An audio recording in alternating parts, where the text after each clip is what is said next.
Perfect. Yes, Emil Kadlec here, and good evening to the Line of Scrimmage DFS show and a little GPP. Love to introduce my good friend, the scholar, John Laub. How you doing, John? I'm doing great. Up at 6 a.m. this morning, finalize my cash game lineups for the Sheet of Knowledge on footballdiehards.com. Published early this afternoon. They're up for all of our viewers, and I really feel good about this slate, the teams I put together, what players I'm really bullish on, and how to organize my roster construction. And we are here to help you format better cash game lineups and give you an opportunity to do a contrarian GPP tonight. We love the contrarian GPP. All right, you ready for the first slide? Absolutely, my Bing friend. bong, there you go. So, Emil, I'm trying to give our viewers and our readers kind of options that they may or may not have thought of, but players that I like maybe more than consensus, and players that you can get at a very good price. We don't, everything's about salary cap, your roster construction, and how the pieces put together. So this week I'm going to give everyone four kind of my sleepers who I like a lot, who can give you upside, especially at the price. The first one is Daniel Jones. Man, Daniel Jones, I respected how he played against the Steelers. I thought he had made some mistakes, but he came back and he kept fighting. He kept playing. The Giants' offensive line was completely overmatched in this contest, Emil. They just could not block the front seven of the Steelers. But when you look at the game log, at the end of the day, Daniel Jones had 279 yards passing, 2 touchdowns, 22 yards rushing, but he had 2 interceptions, so he had 19.4 points. The Chicago Bears defense is JV compared to the Pittsburgh Steelers. There are weapons in New York here. I like Daniel Jones. People aren't talking about him, but I like him a lot this week. What about you, Emil? Do you like Daniel Jones this week? Yeah, I think it's a good one. Also, wait till you hear the ownership on this. Oh, yeah. 0.3%. Oh, I mean, that's Have you ever heard it that low? I've never seen anything below 1% for a projection. Yeah. I mean, it just shows you the perception of what the Giants did versus reality. Mm-hmm. I understand Daniel Jones didn't play a perfect game, but man, he wasn't that bad statistically. And Emil, we care about statistics at the end of the day. And you know this, he had the exact same points as Ryan Tannehill, and everyone is impressed with what Ryan Tannehill did, and no one is talking about how well Daniel Jones did against the best defense arguably in the NFL. So my next sleeper that I really like, and I've heard almost zero chatter on this player. I've been a big fan of Mark Ingram since he went to Alabama. Last year he had over 1,000 yards rushing. I think it was 15 touchdowns. Last week, the game script went away from the veteran. They easily manhandled Cleveland. They also decided to give the ball to rookie J.K. Dobbins near the goal line. I do not expect that to happen, Emil. No one's chatting about the number 1 running back in arguably the top 2 offenses in the NFL. And I believe this is the type of thing where the coaching staff goes back, the offense coordinator talks to Mark Ingram, they have discussions in the locker room and the offensive offices, and they say, Mark, it's your turn next time. You'll get the goal line work. We wanted the rookie to get the shots. I love Mark Ingram here. No one's talking about Emil. What do you think about Ingram? Well, I think it's a good play. Let's take a look at his ownership. It's a 4.3% ownership. It's a little high. I think a few people are Higher buying than what I you're thought. saying. I have to admit that. Yeah, so that maybe people are considering what you're talking about. I worry a bit about Dylan in the long run. Maybe not this year, or maybe at the end of the year. They spent some to get this guy, but obviously they want to secure the running. They are a running team first, and they want solid runners. So, but I think it's a good play. I think it's definitely a good play. Yeah, I like him a lot, and he's only 5,400 for a really high ceiling running back. My other wide receiver, I heard rumors throughout the training camp, but we didn't have preseason action. There was chatter in the press, not a lot, but there was some about Corey Davis was playing much better football for the Tennessee Titans. Hey, I stayed up all night on Monday watching the Broncos and the Titans, and I thought Corey Davis played the best game of his young career, except for maybe 2 years ago in the playoffs against New England. He had played really well in that game, but the good games have been few and far in between. Now, A.J. Brown's out this week, Emil. Corey Davis is $4,000. He had 20.1 points last week against Denver. He had 8 targets. He corralled 7 of them for over 101 yards, and he did not even reach the end zone. So I do think while he might not get 100 yards, he might not have 7 receptions, there's opportunity here for touchdown equity. It's a good matchup against the Jaguars. The Jaguars are young. I know they beat the Colts. I get it. One of the big upsets of the week. But the Titans now have seen the film. They should not take the Jaguars lightly. And I like Corey Davis here. And I know people will be concerned because they've been burnt in the past. But there's value for only $4,000. What say you, my friend? Yeah, I was really surprised how well Corey Davis looked last week. And A.J. Brown looked just off in the game. I don't know what was going on in my perception of him, of course.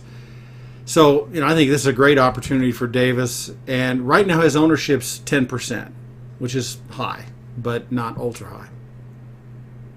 Yeah, it's not a huge GPP bargain, but it is a nice cash game if you want to save some salary, right? It's a nice price there. Yes. Especially if you wanted DeAndre Hopkins or a Davante Adams. You're going to have to find value at the wide receiver position. And the last one, Emil, I like Christian Kirk, and I know it might seem counterintuitive. You're talking about a young player who only had 1 reception for 5 yards, but his air yards were there. Kyler Murray just did not connect with Kirk last week. What I like about it even more, you look at the distribution of passes. DeAndre Hopkins had 16 targets and 14 receptions. Obviously, the Washington Football Club all week in their defensive meetings have been telling the safeties, the corners, everyone on that Washington defense, we absolutely must stop DeAndre Hopkins. I do not believe DeAndre Hopkins gets 16 targets again. He probably will get around 10. But what that tells me is that there will be targets to other players in this Cardinals passing game. Christian Kirk is only 4,300. I like this matchup. I think he's going to bounce back here. And what is his ownership level? Are there anyone who's gone to him, Emil? Well, you'd be surprised. He's the number 2 owned wide receiver, just below Davante Adams at 14.5%. I'm stunned. Whoa! I'm stunned. I'm stunned. That means that he's a cash game only. If he's that high, and I never would have thought. So he's actually over DeAndre Hopkins in ownership. I'm absolutely shocked. But that to me tells me that Christian Kirk cannot go into the GPP bucket. He's a cash game play only, in my opinion, now. But I do still like the matchup, and I'm playing them in a couple season-long leagues, but the GPP value is not there for Christian Kirk. Yep, that's an incredibly large number. So evidently some people believe what you're believing. Agree. I'm not the only one on the island. All right, next slide. The Fantastic Four. If you want to start your cash game lineup builds, I want to give you the nucleus of your team. I've done all the homework. I've been working hard for the last 72 hours. What I've left for you is to create and pick the other 5 players. But from my analysis and my research, these are 4 players that I believe can anchor your team. First off, if you've noticed, I want to attack that Falcons-Cowboys game in Dallas this week. I believe the over-under, it was 52 and a half as of this morning. Dak Prescott, I absolutely love him in this game. We just saw Atlanta get absolutely destroyed by Russell Wilson and that wide receiver core. It's an interesting argument.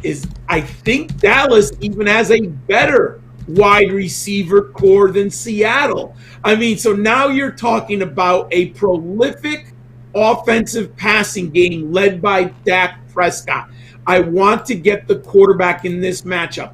I also do like the fact that Dallas is coming off a loss on the road. They're coming home here. They cannot fall to 0-2. That could be that's a very difficult hole to get yourself out of. I like Dallas in this spot completely against the Falcons.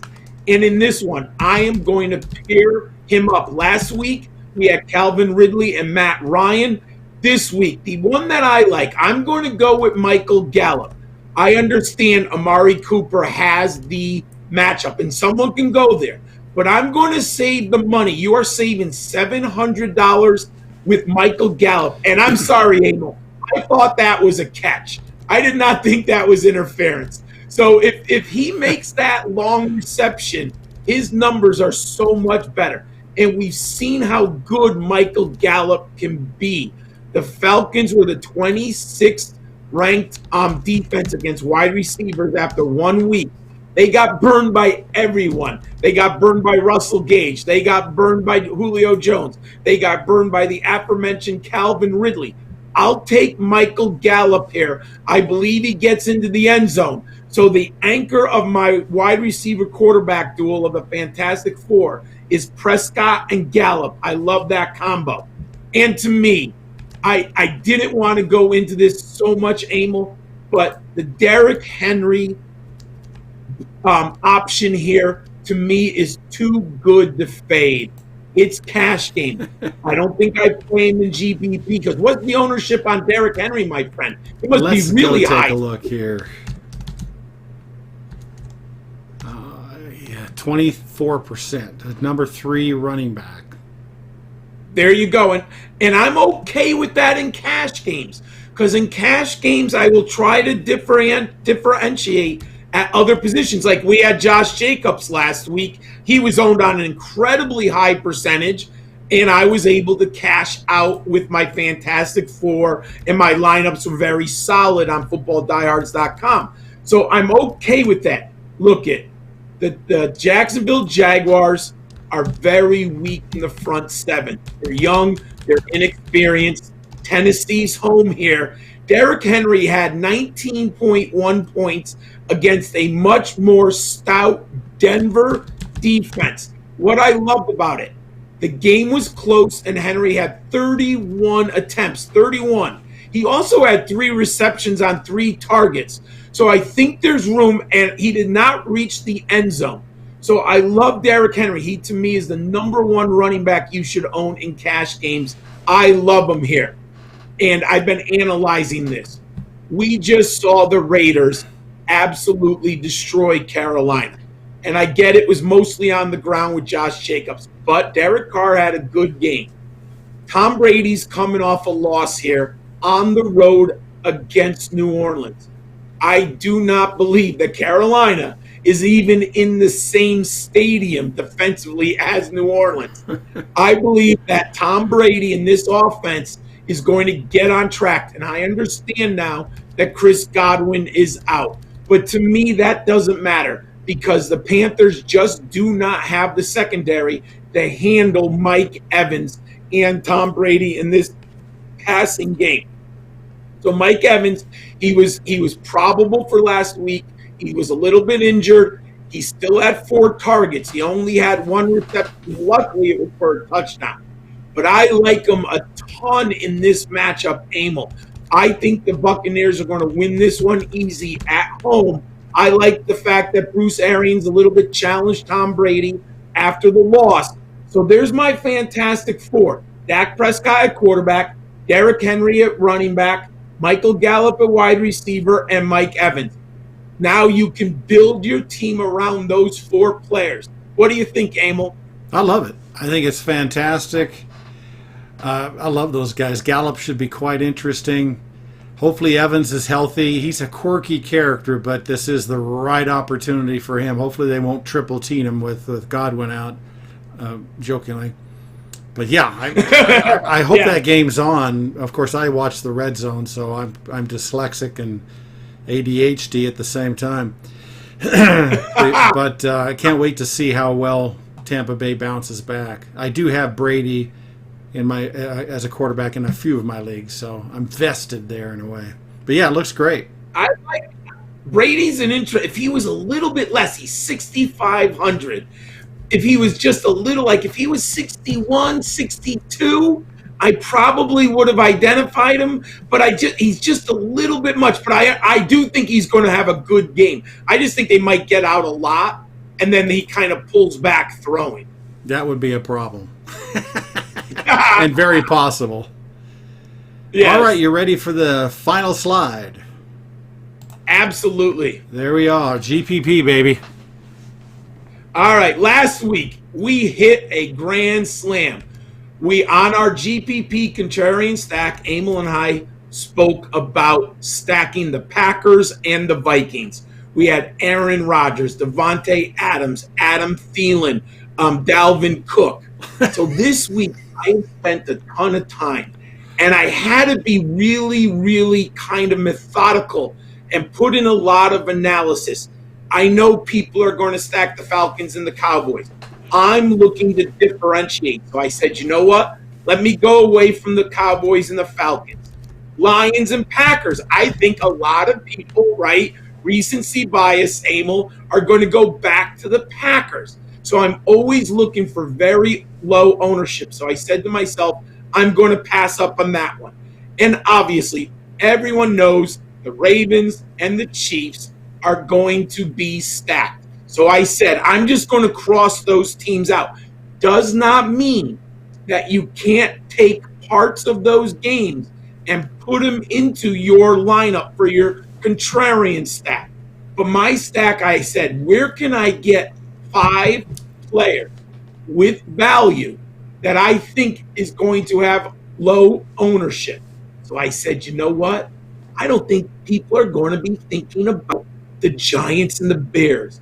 And the first thing that really kind of awakened me was Saquon Barkley. It was the same type of situation that happened with Daniel Jones. As I started thinking about this, you couldn't play worse running the football. The Giants' offensive line was so bad. Saquon Barkley had 6 yards rushing on 15 attempts. People, if you did not watch that game, it had nothing to do with Saquon Barkley.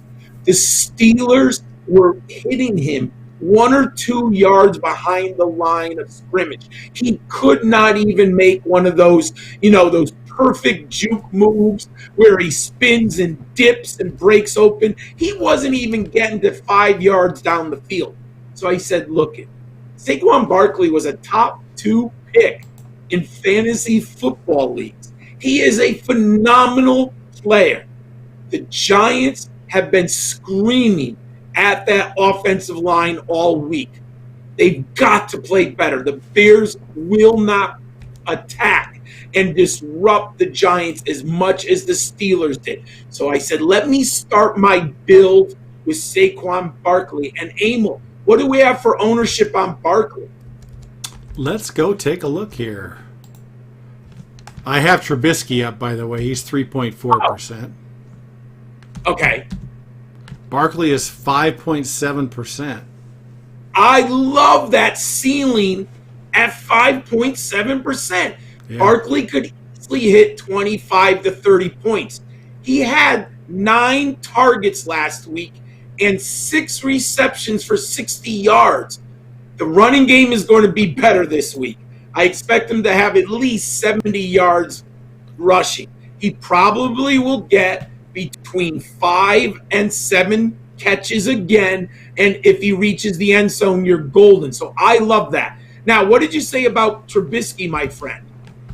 Yep, let me go back to Trubisky. He was 3.9%.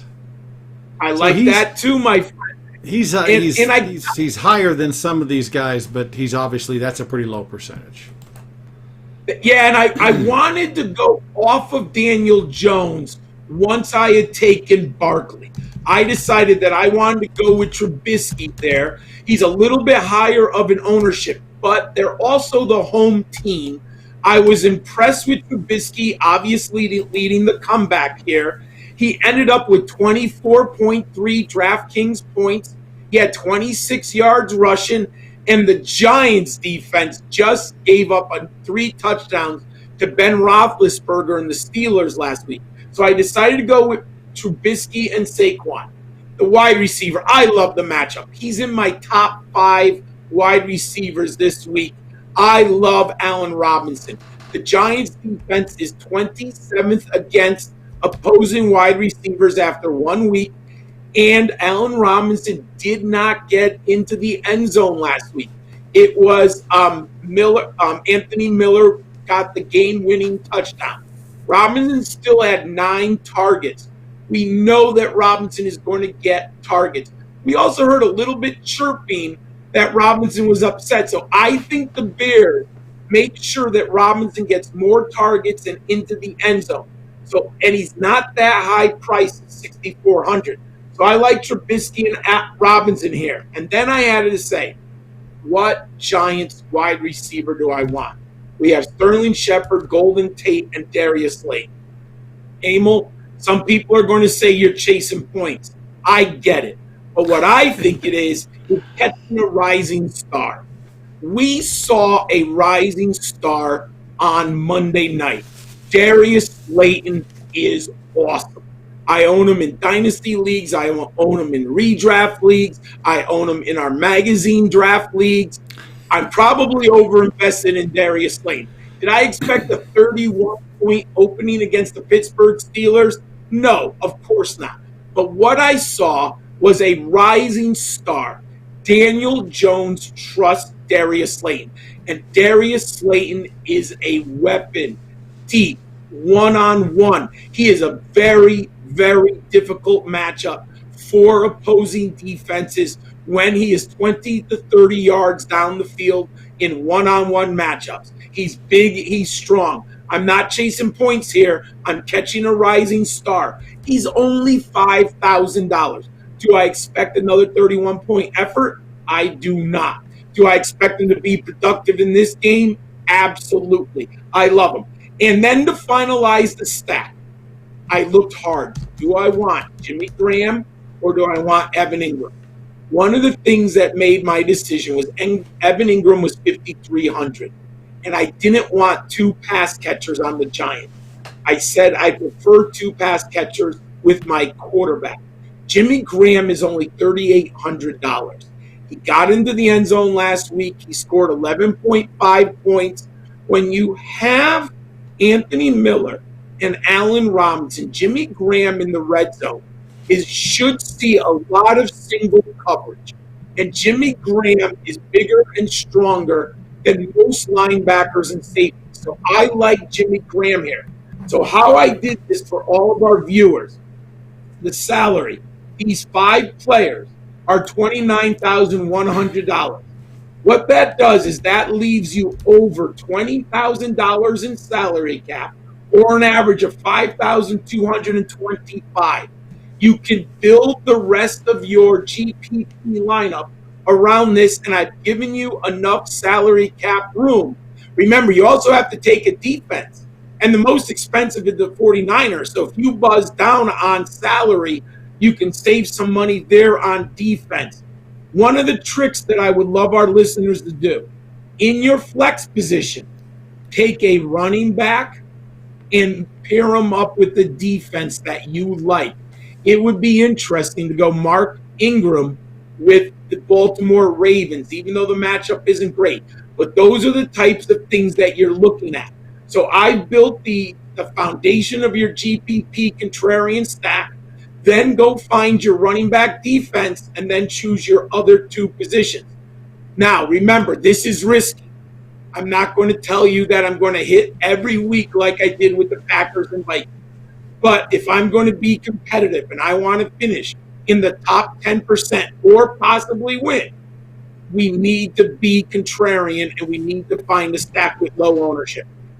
Emil, what do you think about this stack this week? I like the stack. It's you're trying to find some unique things. I'm a little annoyed at Jimmy Graham from the last couple of years. I don't think he's working that hard, but that just don't use emotion to get in there. That's a great play. His ownership's a little over 2%, which is very low, so that works well also. And I like this stack. And of course, again, I've got to admit I'm a Darius Slayton fan. And it worried me last year with Shepard getting those concussions, and we've talked about this. Now, Shepard looked great in week 1, and maybe it helps Slayton a little bit because he doesn't have the double coverage, but he's a guy I like. Go ahead. No, I think it's good that you have other pass catchers on the field. I believe in the simpatico of the entire receiver core. So I think it's more likely that Slayton sees single coverage when everyone's healthy. Yeah. So that's a fun one. It's looks like a good base for everybody. I love it. What is Darius Slayton's ownership, by the way? Let's go take a look. Did you get a chance to look? Oh yeah, we can look that up. 4.87%. Oh, I like that, my friend. And how high is Robinson? Are people on Robinson, my friend? Let's take a look. 6.38. So that means everyone on this stack is under 7% ownership. I like that, Emil. That gets you in the realm. You want to stay away from that 10% ownership. And my friends, our listeners, our viewers, our readers, go to footballdiehards.com. It's an amazing tool. It's in the top left-hand corner. It says DFS ownership percentage. It is a great tool to help you build based on ownership with this contrarian GPP stack. Yes, and if you're not a subscriber and you need to subscribe to get the ownership numbers, you can use buy the flash update. It's $24. You get 15% off with using the special discount code DieHards. So not a bad way to go to get that. And yeah, I love looking at that stuff. It's too much fun to have ownership. It really gives you a different perspective and an important perspective as you pick these players. Absolutely. And like I've mentioned before, in cash games, I'm not too worried about ownership. But in my GPP, everything's about ownership and trying to think of the puzzle differently than all of the people you are playing against. It is very challenging. But last week when we had Aaron Rodgers in the Millie Maker with over 100 teams, 2% owned. 2% owned. That's what you're looking for. He's going to be a lot more owned this week just because. Oh, yeah. What is the projection? Let's go look Rodgers here. If I could spell right now. He's a 9.35. He's the fourth highest owned quarterback. See, I almost think he's a fade this week now in GPP. Yeah. I do, because, people are just going to flock towards that. And everyone like that. What's the Devontae Adams? What's his percentage there, Emil? Yeah, because he's got to be high here. too. Yeah, I'll just go up to the top here. 23%. See, I think people are going to flock to that. And if, by whatever reason, if Rodgers is just good, 280 and 2 touchdowns, you're done. You're toast. You're out of the GPP. Yeah. I mean, you just can't win it like that. You've got to get one of the top 2 or 3 quarterbacks. And we have to understand, sometimes that player isn't available at the lower price range. But that's the goal, is to find it. There will be some weeks when we do this, and there won't be a low-owned quarterback with 30 points. But if you want to be at the top, you have to accept that there are going to be weeks where that's going to happen. And that's okay. We've got to hit it those weeks when it does happen. Fantastic. This is great stuff. I'm loving this. What'd you say? Oh, I'm so excited for the games tomorrow, my friend. Yeah, it's going to be great. I'm going to throw in a complete wild card thing that's just on my mind right now. It's more in season. Okay. Thursday, Zuman, the tight end for Cincinnati, went down. Uzama. I think it's Uzama. Okay, very good, thank you. And I don't know how deep it is. It may be for a while. And I don't know if you noticed that Drew Sample had 9 targets and 7 catches for a whole bunch of yardage. And you've got this guy, this rookie Burrows, who threw 61 balls and didn't throw an interception. Sample could be a really nice in-season pickup next week in week 3 for people who need a tight end. I agree with you. I believe he's from the University of Washington. I think he's a third-year player. He tends to be a pass-catching tight end. He's that modern tight end. He's not really an inline blocker. He's not going to smash down, right? But he's a good route runner. I believe you can put him in motion. I agree with you. And I thought Burrow was impressive. I thought Burrow played really well. Look, you can see the skill set there. And he has been gaining fantasy points. I said this throughout the draft process. I've said it in my column on Football Diehards, in my profile on Burrow. He is a very underrated athlete. He's gaining and scoring. He's gaining yards with his legs, and he's scoring fantasy points on the ground. Yeah. Joe Burrow is much more athletic than people give him credit for. Now, Sample was drafted. He was from Washington. He was drafted last year in the 2nd round. So, he wasn't drafted ultra late. He did nothing last year. I mean, nothing. He had 6 targets, 5 catches. And week 1, he only had 1 target and caught 1 ball. I mean, he's a backup, but he ain't a backup anymore. And you've got a situation where Cincinnati is going to be throwing the ball, and you've got a rookie, but he's already shown against Cleveland that he can throw the ball a lot and not throw interceptions. I think he outperformed Baker Mayfield personally. He played so well, right? It's close. The thing is, I'm kind of old school. I believe in victories. Baker got the win, right? And that mattered. But I was really, really impressed with Joe Burrow. He stayed in the game. He kept slinging the ball. He didn't get frustrated. He was awesome. That's a good debate there, Emil. Well, it doesn't matter. I'm just a little annoyed at Baker because, Baker's hasn't really put himself up there, and maybe he doesn't have the talent. No. And all of a sudden they have a dominating game. They're way ahead, and he just throws a sloppy interception at the goal line. Oh, that was so bad. I mean, you can't. You're playing the Cincinnati Bengals. They're horrible. And I like the Cincinnati Bengals. Pardon? No, you can't throw that ball. You can't make that throw if you're Baker. Why did he do it? Does he not see? See, I think that I'm off the beaten path. I apologize, but it's the end of the show. But you're looking at, when you watch Patrick Mahomes, he sees the field. He knows everything that's going on, and he doesn't make those mistakes. And a lot of times we get all excited about physical talent. And Baker Mayfield, he's got all these things, but does he see the field? Does he make good decisions? And is he going to in the next few years? And if he's not, then they got problems.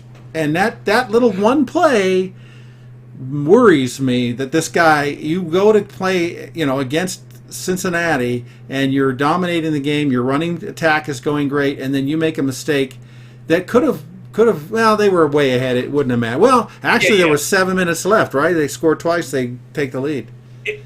Whatever. Quarter, I'm being mean. But anyway. No, look it. He allowed them to get back in the game, and when a great quarterback cannot allow that to happen. No. You either get the first down, you punt it, or you punt it. You can't throw the interception there.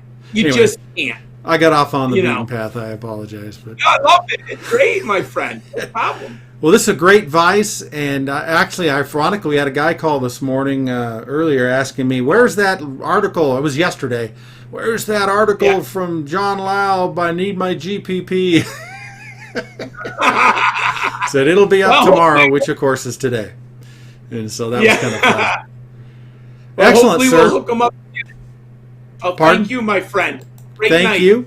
You have success tomorrow, and hopefully we'll get a few lineups in. I'll get some time here tonight or tomorrow and see if I can't win a couple bucks in my big bets of $1. Hey, it's about fun, right? Isn't it about having fun? It doesn't matter. I want to win my $1 as much as I do my 50. I want to win, right? Provided I have more time, you win a few bucks. Yeah. I really think it's important to tell people, if you're just getting into it, start really, really slow. Make a budget that's $2 or $3 a week. And then if you all of a sudden have $20 after 4 or 5 weeks, then maybe you raise your budget. But, take it slow and learn is what you should do with this kind of stuff. Emil, I did the first year. I told no one I was playing. I did it all under the radar. I had to learn. And I was doing like $3. There was I would find the contest with no price. They were free. But I had to teach. I had to learn. Mm-hmm. And now I feel comfortable. I played long enough to help other people. Fantastic. Well, you're really giving great advice, and appreciate everything. And we will see how the games go, and you'll be back with CFF College on Friday at 8 o'clock Eastern Time. Yeah. And then back here at 7 o'clock on Saturday. So Friday and Saturday. Thank you, sir. Excellent.